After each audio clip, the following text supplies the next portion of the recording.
Right, good afternoon from London. Uh, Welcome to this online meeting and live stream, which has been called because today, 25th of June, is the 72nd anniversary of the provocation of the Fatherland Liberation War, or Great Victorious Fatherland Liberation War of the DPRK against the US imperialists, which is referred to in the West as the Korean War. Now, I hope everyone can actually hear me clearly. If you can't, please indicate now.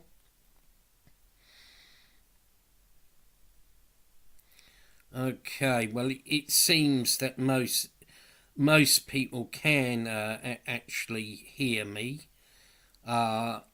So, I'm going to proceed.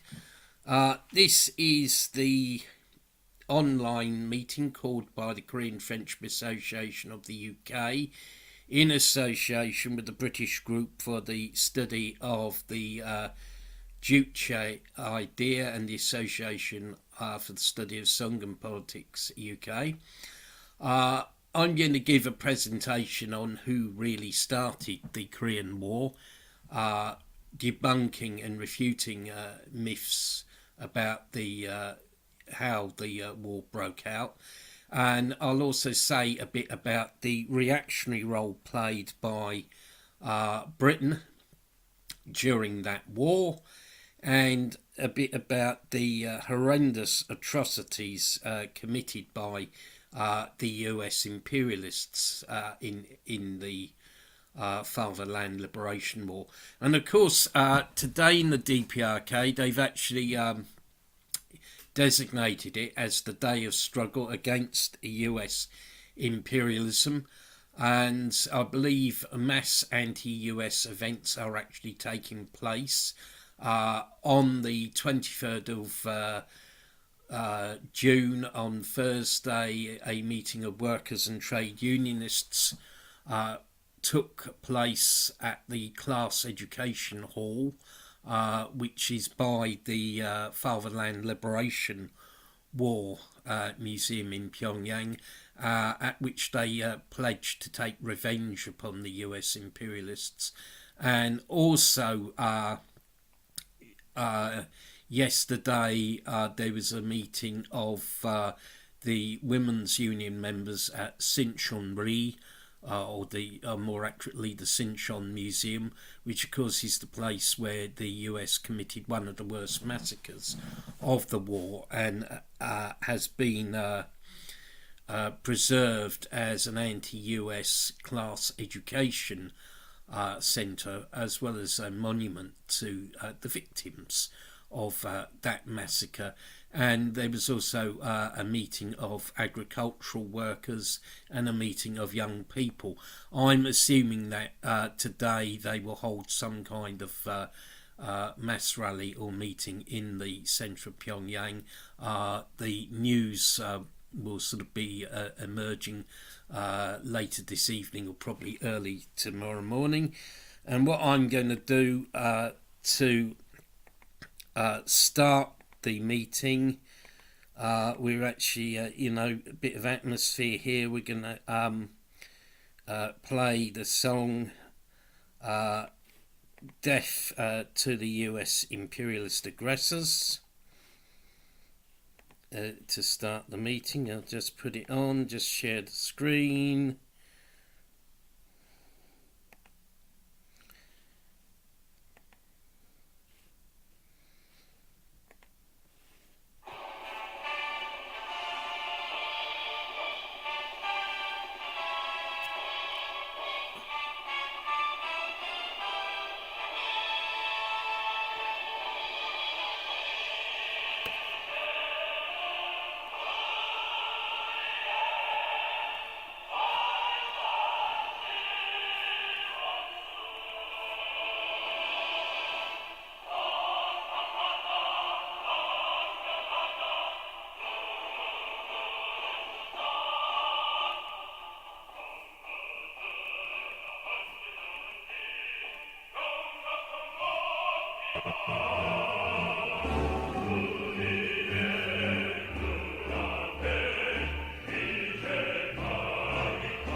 Okay, right, so we should have stopped sharing the screen now.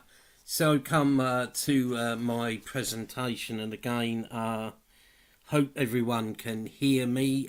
If there's any problems with audio, please indicate now in the chat. Right, well, I assume everyone can hear loud and clear. So here we go.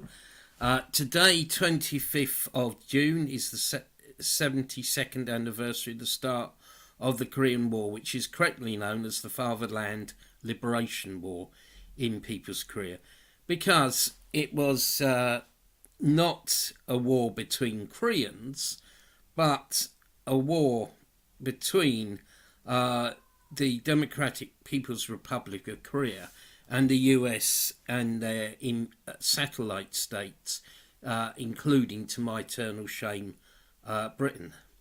It was a war to defend the independence of the DPRK and its People's Democratic system.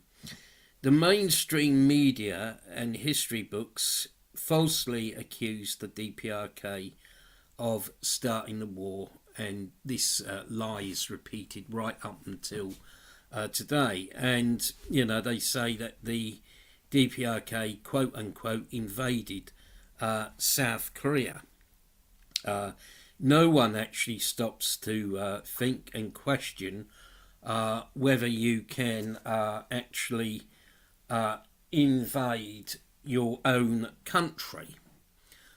You know, no one's ever sort of suggested that during the US Civil War, or indeed the English Civil War, in the 17th century. No one's ever suggested that one side, invaded the other. Although the war occurred over 7 decades ago, the myths still abound. The accusation that the DPRK started the war is very much part and parcel of the demonisation of the DPRK and is used to justify both the US occupation of South Korea and even the sanctions against the DPRK. Because the argument used is that although the DPRK is one of 8 or 9 states with nuclear weapons, it cannot be trusted with them because of what was supposed to have happened on the 25th of June 1950. Blaming the DPRK for the war lets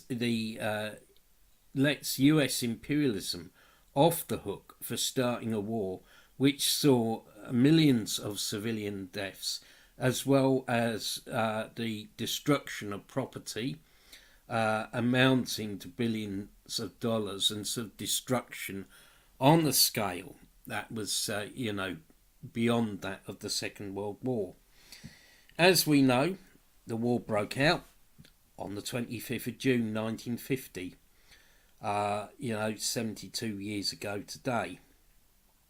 However, it can be said that it started much earlier, from about 1947, when South Korea began making raids into the northern half of Korea. One could argue that the war began on the 8th of September 1945, when the US troops landed in South Korea, or even in 1866, when the US sent its pirate ship, the USS General Sherman, up the river Taedong in Pyongyang to loot and pillage. The US, which occupied South Korea in 1945 and had created a puppet regime in South Korea, was dead against the establishment of the Democratic People's Republic of Korea in 1948. In those days, the imperialists did not believe in the so-called containment of communism, but in rollback. John Foster Dulles, US Secretary of State, was a well-known architect of this policy. Dulles had made a lot of money through his dealings with the German Nazi Party in the 1930s. He wrote a book called War or Peace, arguing for, quote-unquote, liberating the socialist countries, and he wrote as follows: "We should make it clear, in Eastern Europe and Asia, we do not accept the status quo, and eventual liberation is an essential and enduring part of our foreign policy," quote unquote. In other words, the aim of the US was to crush socialism by means of force, whether direct military force or other kinds of force. And it should be sort of added as an aside that this policy of US imperialism remains in force to this very day, and even as we hold this meeting, the US imperialists are looking at ways to bring down the Democratic People's Republic of Korea, and indeed any other socialist countries. Anyway, back to my speech. Internally, the US banned the Communist Party of the United States and put its leaders on trial, and unleashed a wave of anti-communist hysteria known as McCarthyism, in which even non-communist liberals were persecuted. Dissenting opinions were crushed by people being hounded out of jobs, vilified in the media, and in some cases imprisoned. In the most extreme example, Ethel and Julius Rosenberg, 2 US communists, were executed on trumped-up espionage charges in 1953. And one of the allegations against the Rosenbergs was that they had somehow contributed to the US defeat in Korea. It was never explained how, but they were actually sent to the electric chair. Simply for the fact they were communists and peace activists. In South Korea in the 1940s, the US established a puppet army under the control of the US Military Advisory Group. The US armed and primed South Korea for a war against the DPRK. According to an official document released by the US Congress, they handed over more than 145 rifles, some 2,000 machine guns and submachine guns, over 2,000 pieces of various calibers, 4,900 different vehicles, 79 warships, and other material to the South Korean puppet army in 1949 alone. It is also noticeable that the South Korean puppet navy was greatly expanded. The US imperialists deployed most of the South Korean puppet army on the front along the 38th parallel and perpetrated armed provocations against the DPRK. In 1949, the South Korean puppet army intruded into areas of the DPRK such as Mount Songat, Mount Upna, and other areas, causing a lot of damage and casualties. The DPRK was attacked a total of 2,617 times. On January 26, 1950, the US concluded the US-South Korea Mutual Defense Treaty. On the 14th of April 1950, a then secret directive of the US National Security Council, NSC 68, authorized the start of the Korean War. Dulles, the architect of the US rollback policy, actually visited South Korea in June 1950, just 1 week before the war started. It is impossible for this to have been a coincidence. Dulles even inspected the front line along the 38th parallel, and a picture shows him looking at a map.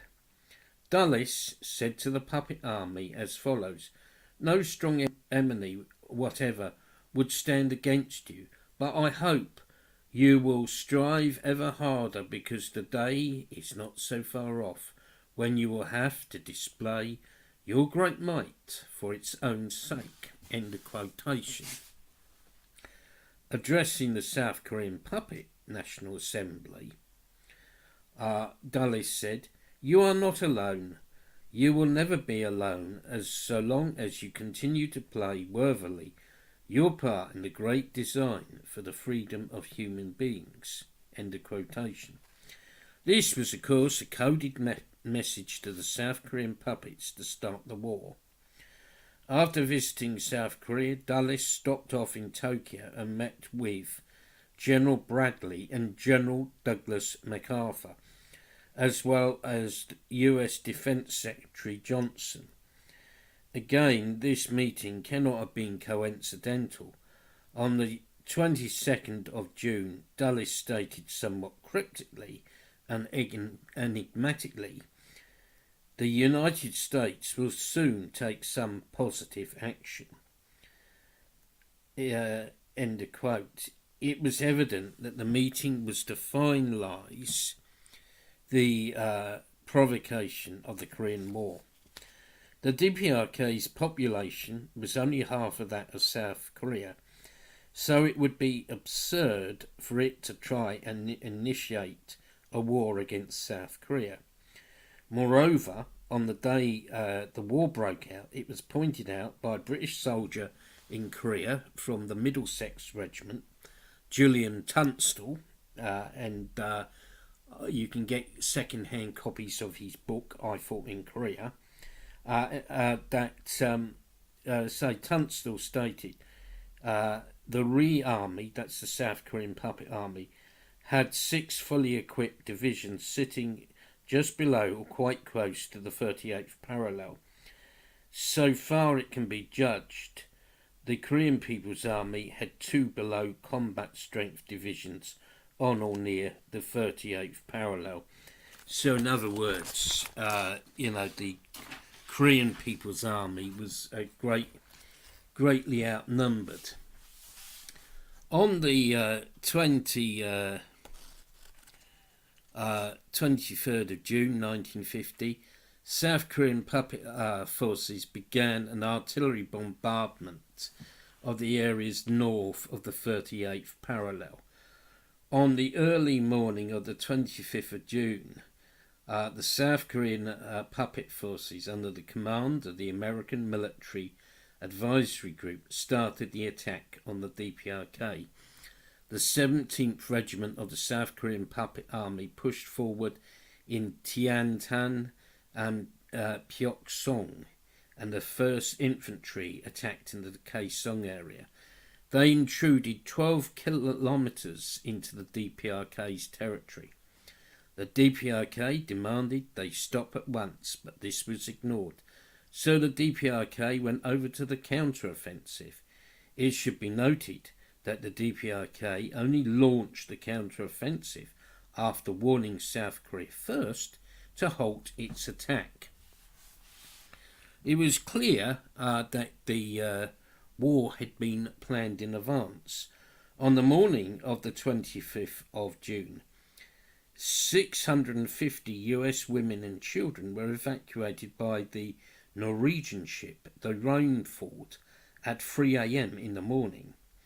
US accounts put the war as starting at 6 a.m.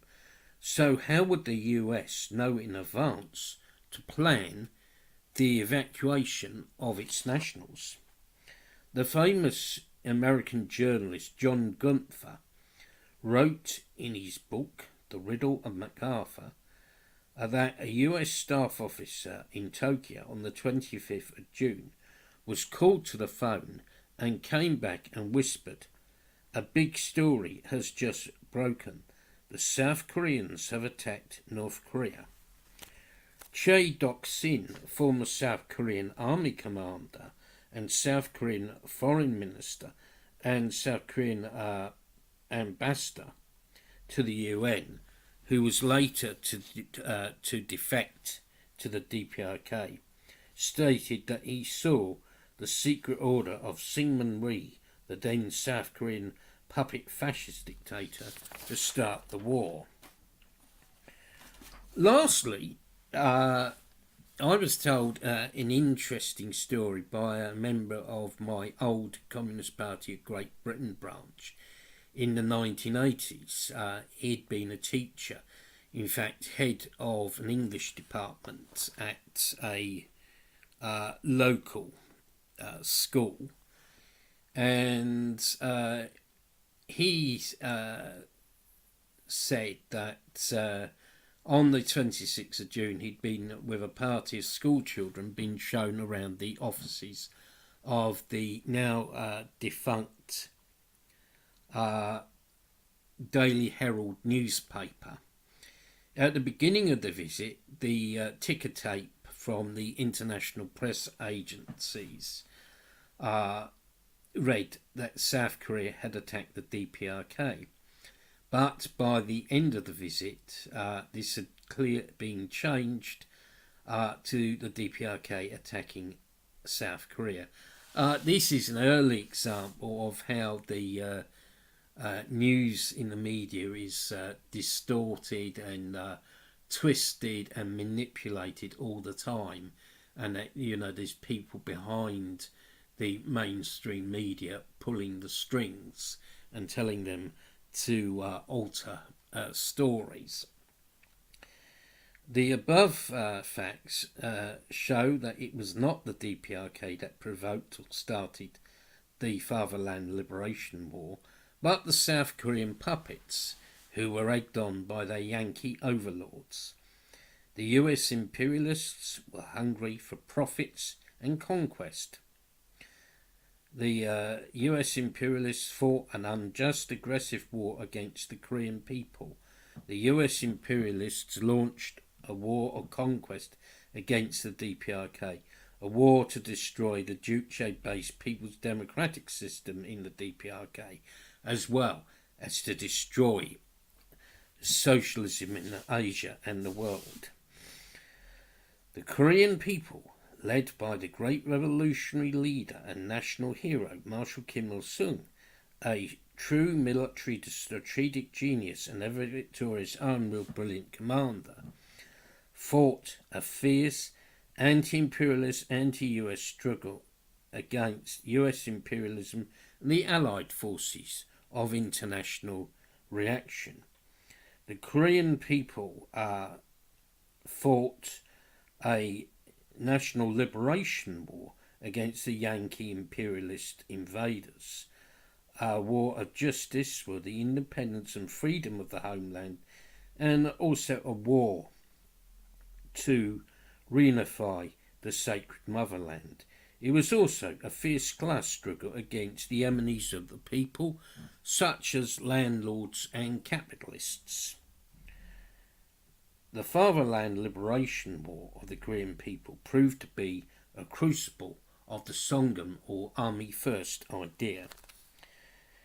Lastly, I'm going to say some remarks about Britain's role in the war and the awful atrocities committed by the US imperialists. To my eternal shame, Britain sent troops to fight against the Korean people on the side of the US. Young British men basically became cannon fodder for US imperialism. It is significant that the UK found itself fighting not only on the same side as US imperialism, but with apartheid South Africa, Colombia of the death squads, and fascist Greece, Haile Selassie's feudal Ethiopia, and other very reactionary regimes against an independent, progressive, democratic and anti-imperialist government. Thus, the Korean War was a totally reactionary one that held back the liberation struggle of the Korean people and the reunification of Korea. Thus, the British role in Korea for the past 150 years has been a most shameful one, because it was actually Britain, along with the US, which secretly helped Japan invade and colonise Korea.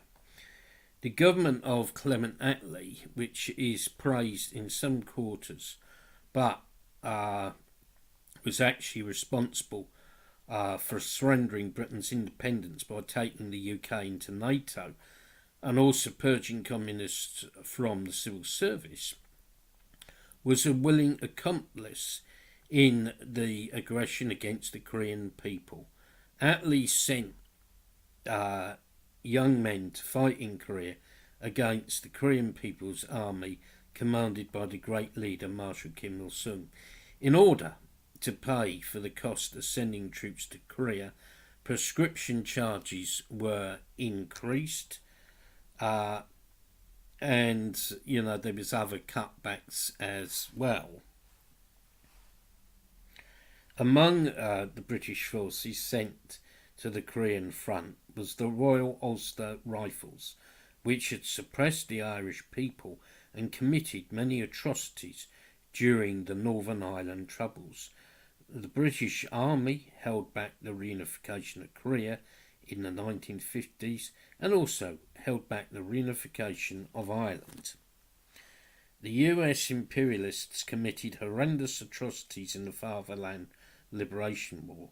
As the great leader, President Kim Il-sung, said, Engels once called the British Army the most brutal army. During the Second World War, the German fascist army surpassed the barbarism of the British Army. No human brain could ever imagine more diabolical and terrible cruelty than those done by the Hitler gangsters at that time. But in Korea, the Americans far exceeded the Hitlerites. End of quotation. The barbarity of the US imperialists during the war was beyond description. At least 1.2 million people were killed by the US. 35,883 people were murdered by the US in Sinchon County during the space of 6 weeks in 1950, and 1,050 people at Susun-ri, which was 1/3 of the population of the area, just to give a few examples. And I myself have actually visited the Sinchon Museum 5 times, 3 times to the old museum, and the new and expanded modernised museum twice. I've actually met survivors of the massacre by US troops and participated at an international rally at Sinchon in 2013. In 2017, I actually made a speech at Sinchon, and that is up on YouTube, which I might put a link in the description to this video. And just one interesting historical aside. It was no coincidence that the founder of the US Nazi Party, George Lincoln Rockwell, actually fought for the US during the Fatherland Liberation War. And I think that actually demonstrates the genocidal and racist nature of the US war against the Korean people. So, to conclude, the Fatherland Liberation War was provoked by the US imperialists as part of their plan to roll back the tide of socialism in Asia and colonise Asia.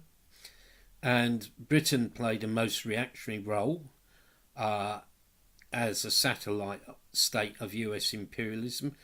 And lastly, the war was characterised by mass killings and saturation bombings by the US. And what we need to do is to step up our solidarity with People's Korea, and hold more events like this, start picketing US embassies, start distributing anti-US materials. That's a very practical way we can show solidarity with the DPRK. Later in the meeting, we will have a few resolutions. One resolution, 2 messages to be adopted. I'm going to take a short break from speaking now while people might want to put a few questions in the chat, which I will take up. Okay, well, thank you for listening, and please put your questions in the chat, please. Thank you.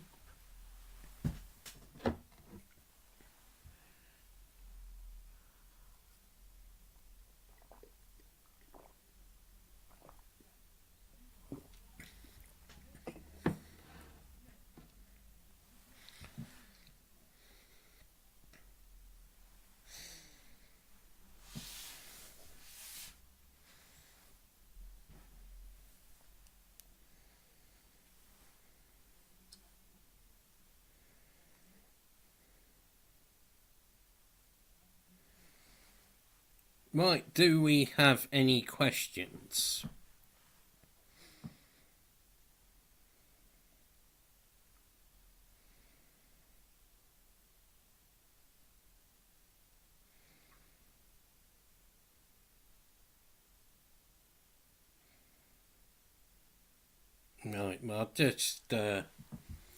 I'll just wait for 2 more minutes. I thought people might want to put questions in the chat.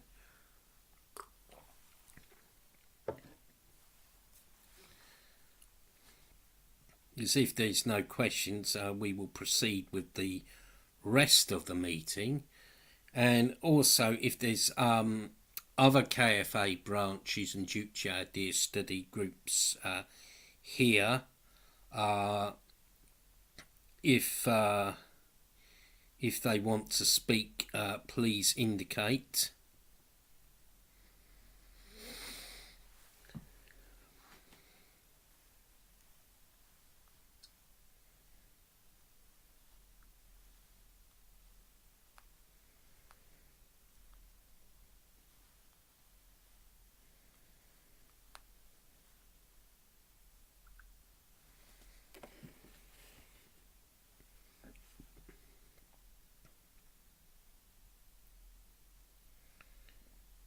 Okay.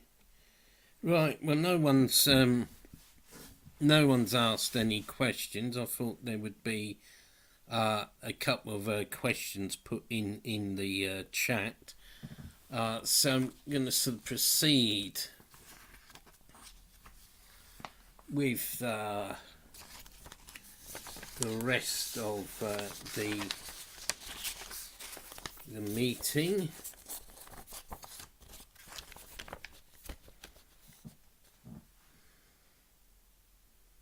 Right. Okay. What we've got, we've got a resolution which I'll read out, and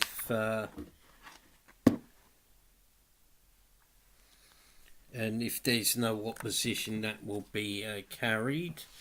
And it's as follows: this online meeting condemns the US imperialists and South Korean puppets for having provoked the Korean War 72 years ago. It condemns the brutal atrocities committed by the US imperialists during the Korean War. The US imperialists, ringleader of world imperialism and international reactionaries, provoked a war in Korea on the 25th of June 1950 by instigating their South Korean puppets to attack the young Democratic People's Republic of Korea. The US imperialists were hungry for profits and conquests. The US imperialists fought an unjust, aggressive war against the Korean people.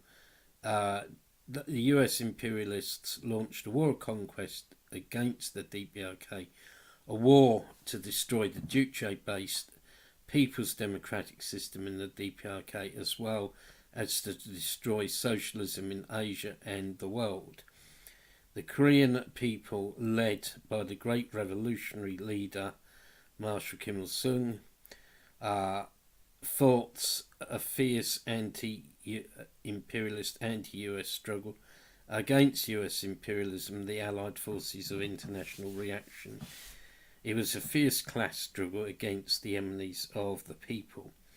The Korean people fought a national liberation war against the Yankee imperialist invaders, a war of justice for independence and freedom, and also a war to reunify the sacred motherland. Noting that 7 decades later, the US imperialists are still occupying South Korea and keeping the Korean peninsula divided, we call for the withdrawal of US troops and bases from South Korea. We denounce the US imperialists and South Korean puppets for carrying out many war exercises in South Korea, and also for preparing to stage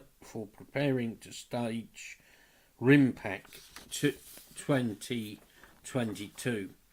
Moreover, we fully support the struggle of the anti-imperialist National Democratic Front of South Korea and support their appeal titled "Let us avert the Second Korean War through nationwide action for peace against war. If there's no opposition to that motion, I would consider it carried. And I'm just seeing on the chats, there is a question, are there KFA groups in Germany? Well, yes, there are. KFA Germany has been re-established. They are active. They have a Facebook page, I think Twitter, and they have a Telegram group, and they have a regular meeting, I think actually a weekly meeting on Telegram each week. And if you can contact them through Facebook, you can find their Facebook page. I'll put it up in a minute for you, so you can find them. And second question from Daniel, or comment: it is called the Forgotten War since no one wants to have people getting interested in it and finding out the truth. A North initial aggression would have been more exploited and often mentioned. Well, yeah, I think that is true. It's the Forgotten War for a number of reasons. Firstly, as Daniel rightly points out in his comment, it's because they don't want people to, dig too deeply and find out the truth that it was actually the US imperialists and South Korean puppets that started this war. And when you look at all the facts, it is very obvious they did. That's the first reason. Second reason was it was a massive defeat for US imperialism, but we're not going to speak about that at this meeting, because there'd be another meeting of one kind or another in July, which we talk about the defeat of US imperialism. But it is a fact that the US suffered very big losses in the war, and were forced to conclude an armistice agreement. I mean, it was actually the US that asked the DPRK for the armistice in the first place, not the other way round. And the US commander, General Mark Clark, actually said, very wearily, that he had the unenviable distinction of being the first US Army commander in history to sign an armistice without a victory. And I think the third reason is they don't want the people to know about the horrendous atrocities committed by the US imperialists, which were really truly horrific. As I said in my presentation at Susanri, a third of the population died. Now, I've triggered people once or twice by saying the US imperialists their atrocities exceeded those of the Nazis, and that is not to deny in any way the horrendous atrocities committed by the Nazis in Europe, and the Holocaust, and the deaths of many millions of people. But when you look at it, in some areas of Korea, a quarter of the population was wiped out, or a third of the population, and some of the most horrendous and inhumane ways of killing people were used. And I don't know exactly who's on this call, who's on this live stream, but several, myself and several other people, we've been to the Sinchon Museum in Sinchon County, which is not that far from the DPRK city of Sarawon. But I mean, going there is quite an experience. it did have the atmosphere of Auschwitz or Belsen about it, and it's a place not to visit if you've eaten a very full meal beforehand. You will see some quite horrific things in there. And when I've been going round with some of the Korean guides, they've actually been in tears. So that's the enormity of US crimes in Korea. So that's why they don't say too much about the war, and it's the forgotten war or the hidden war. Okay. Uh, the chat is coming to life a bit. Are there any more questions?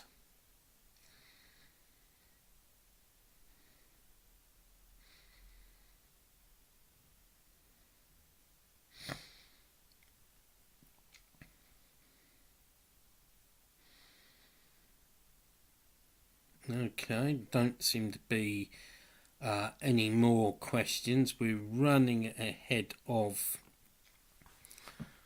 time because my plan had been to sort of close this meeting by 5 o'clock, but it seems we might finish before then. So what I'll do, we've read out the resolution, and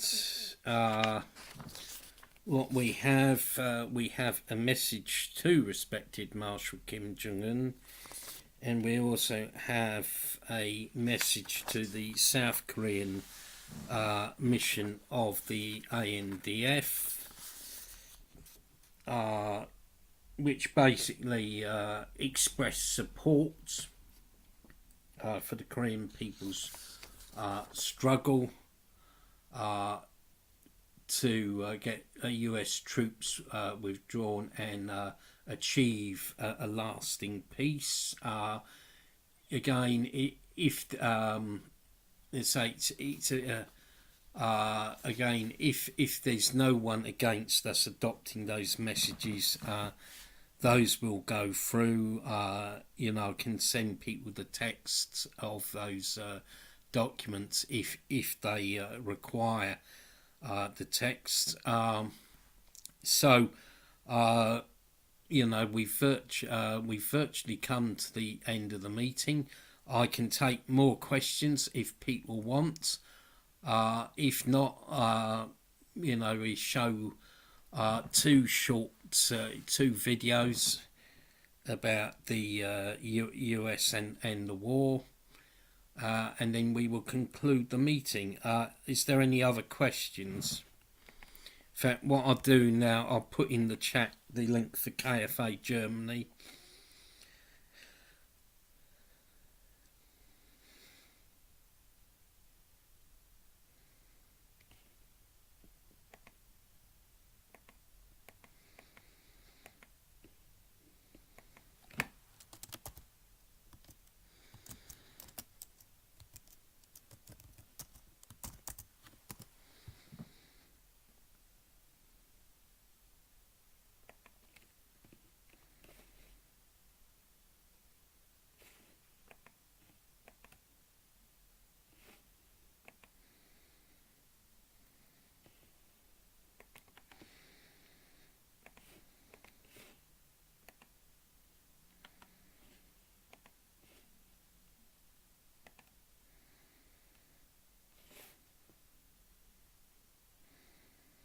Right, I'll just put up the link.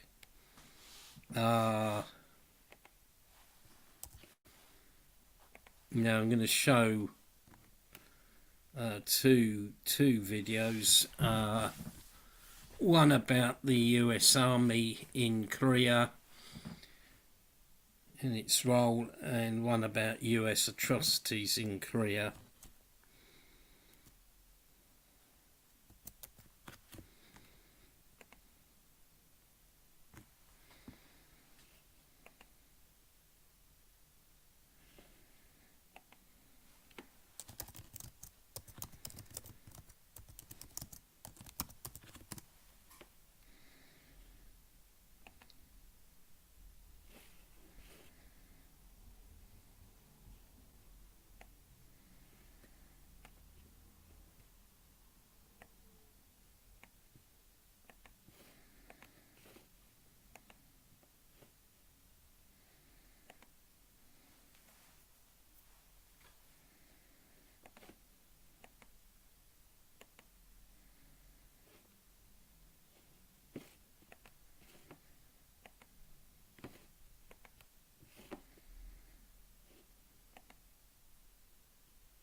Right, can everyone hear and see the film?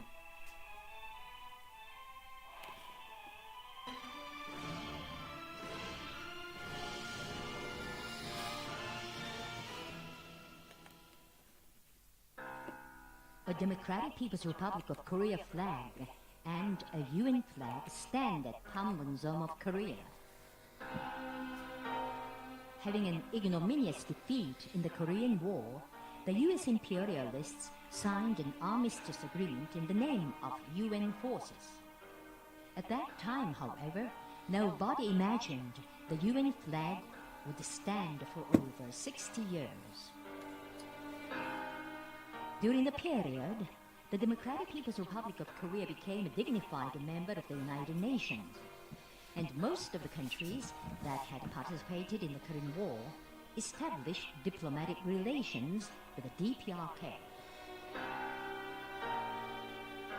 The United States, however, does not disband the UN Forces Command in South Korea. These days, the United States is making absurd remarks to cover up the crime of having used the UN in the Korean War and justify the existence of the UN Forces Command. In July 1950, the US reorganized the US Far Eastern Forces Command into UN Forces Command for the Korean War. The Articles 46 and 47 of the UN Charter stipulate that the use of armed force and command of UN forces shall be implemented by the UN Security Council under the support and aid of the Committee of Military Staff, composed of the Chiefs of Staff permanent members of the UN Security Council. But look, US military officers give and take a UN flag. The giver is Collins, Chief of Staff of the US Army, and the taker is MacArthur, Commander of the U.S. Far Eastern Forces. Now, let's see how the United States used the United Nations in the Korean War. The United States instigated the Sinman-Ri Pacts to provoke the Korean War on June 25, 1950. Immediately after the provocation of war, the United States made a false report that the North Korean army launched a southward invasion, and showing Trugve Lee, UN Secretary General, a telegram from Sinman-Ri and a report of the UN Commission on Korea, demanded the convocation of a meeting of the UN Security Council. The report of the UN Commission of Korea pertaining to the DPRK's southward invasion was a fraudulent document faked up by the United States. As was exposed later, a military observation team of the UN Commission on Korea finished its tour of the 38th parallel till June 23 and returned to Seoul on 24 and sent the UN Secretary General a report that no information confirmed North Korea's attempt at invasion. On the morning of 25, the team members were oversleeping themselves at a hotel in Seoul because it was Sunday. Instigated by the United States, the Sinman-Ri Pacts launched an aggressive war along all front lines all of a sudden. It was really tragicomic that a false report was read at a meeting of the UN Security Council on behalf of the military observation team of the UN Commission on Korea without their knowledge. The Soviet Union, the only UN Security Council permanent member out of the socialist countries at that time, was suspending its activity in protest against the UN's refusal to recognize the People's Republic of China. Availing itself of the absence of the Soviet delegate, the United States demanded the dispatch of UN forces under the pretext that North Korea invaded South Korea. Then, was the UN Security Council really deceived by such a trickery of the United States? Never. Not a few UN Security Council members had known or guessed the United States' plan to ignite a war in Korea. Asked by reporters at a press interview in Washington on June 24, 1950, whether there were any catching news, Helen Carter, director of the Central Intelligence Agency, replied under their promise to keep secret and not to make public that a war would break out in Korea the next morning. The reporters were shocked greatly and sent an urgent telegram to their main officers. A war is to break out in Korea tomorrow, according to the director of the Central Intelligence Agency. Publication is not allowed. Reporters should be dispatched to the spot urgently. The telegram text was immediately informed to intelligence organizations of the UN Security Council members. Therefore, the brains of many countries concluded that if a war breaks out, actually the next day, it is decided and started by none other than the United States. From all facts, the UN Security Council guessed the United States to be the provoker of the Korean War, but adopted a criminal resolution tarnishing the name of the United Nations without an adequate investigation into the outbreak of war. That was how UN forces were organized for the first time in the history of the United Nations in disregard of the UN Charter. The US Army, which participated in the Korean War, rode roughshod over the UN Charter under the cloak of UN forces. MacArthur, first UN Forces commander, issued a special order to US troops, participants in the operation of landing at Incheon. Take Seoul. There are girls and women there. The city will be yours for 3 days.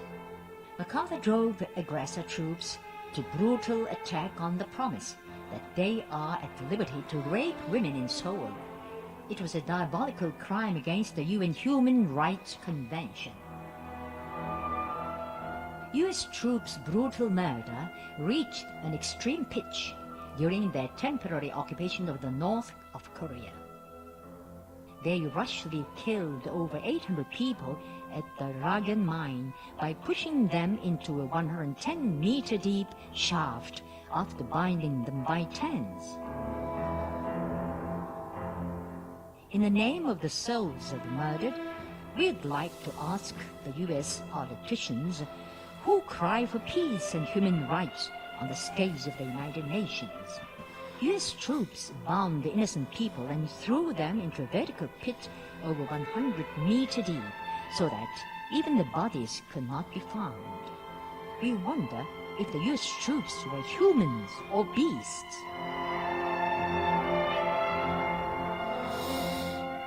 The US Defense Department in October 1951 ordered UN Forces Commander Ridgway in Tokyo to use germ and chemical weapons on a large scale in the Korean front. Upon the order, Ridgway dropped germ bombs of different kinds to almost all areas of the north of Korea, and even extended germ warfare to the northeastern area of China. Prisoners of the US Air Force participated in germ warfare, talking with an international scientific investigation team, indicted as follows. I served the madman who staged a hateful war against the peace-loving people of the whole world. I poured germ and insects on the heads of innocent people in North Korea. I denounced the madman who committed such a massacre. Like this, the US aggressors, under the flag of the United Nations, killed millions of Koreans and reduced the Korean peninsula to ashes in the 3 years of the Korean War.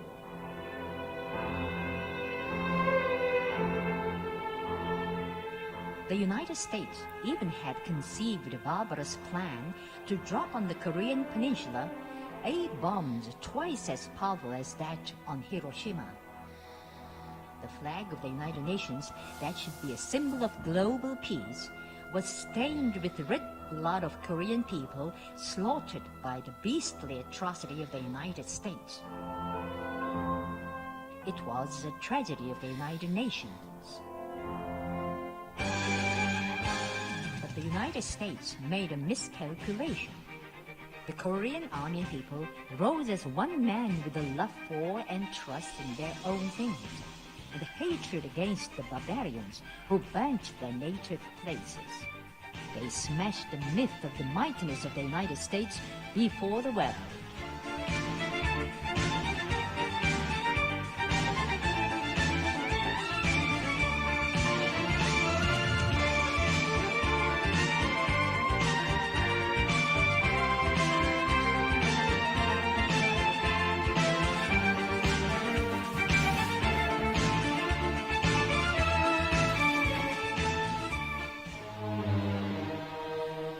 The United States, instead of learning a lesson from the defeat, has pursued a policy hostile to the righteous Korean people for over 60 years.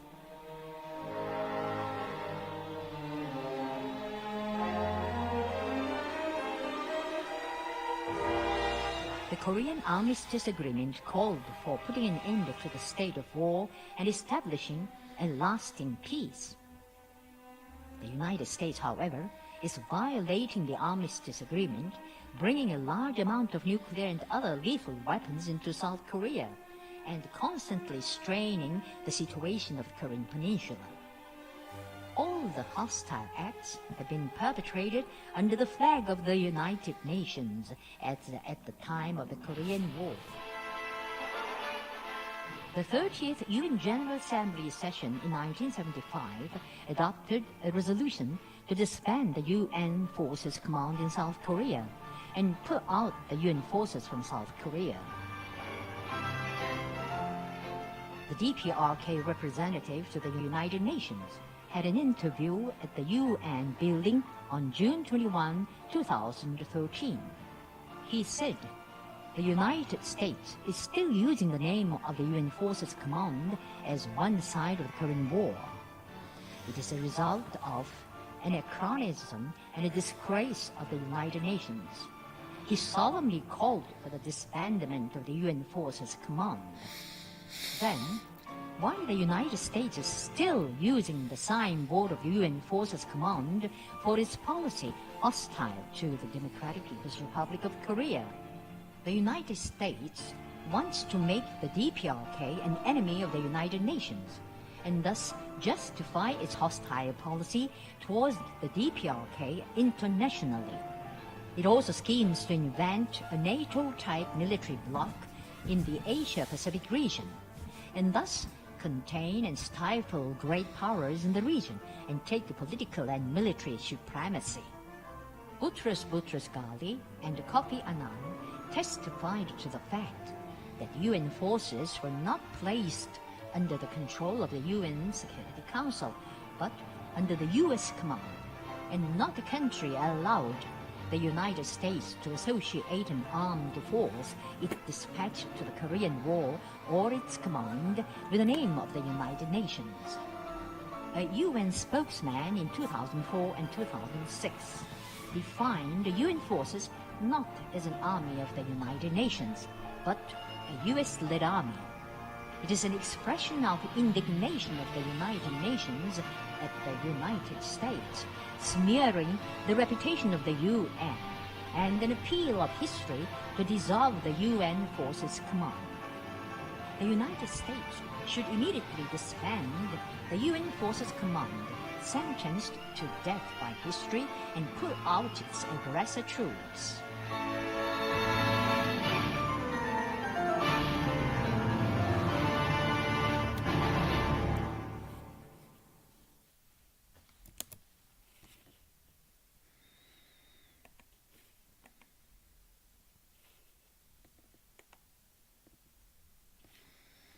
Right, okay, well, I'll just show a second video, which should be about the US atrocities in Korea.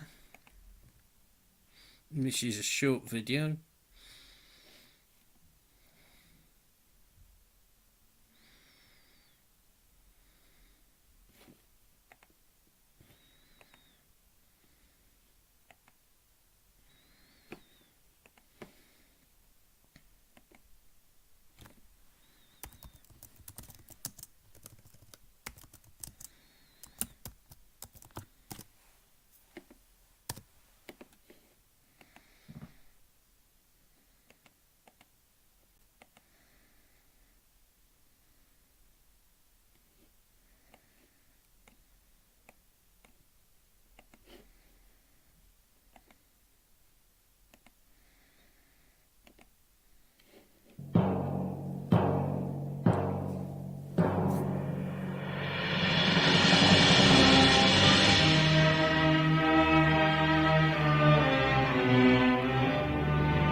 Thank you for listening.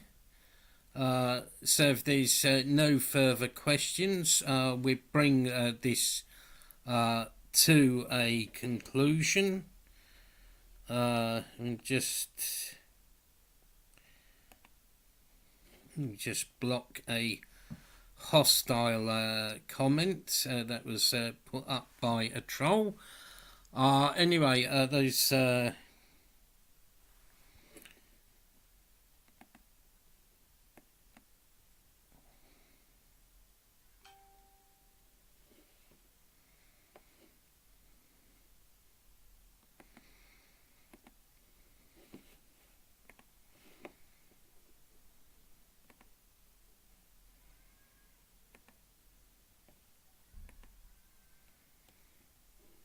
right. Okay, well, thank everyone for their attention. It remains to say, wipe out the US imperialist aggressors, the sworn enemy of the Korean people and the people of the entire world. US out of Korea. Korea is one. Thank you for listening, and we'll be back again soon with all sorts of different videos. Probably do another live stream. Be doing a few of my videos and also uploading content from various DPRK entities and the ANDF. Thank you for your excellent attention this afternoon, and have a great day. Goodbye.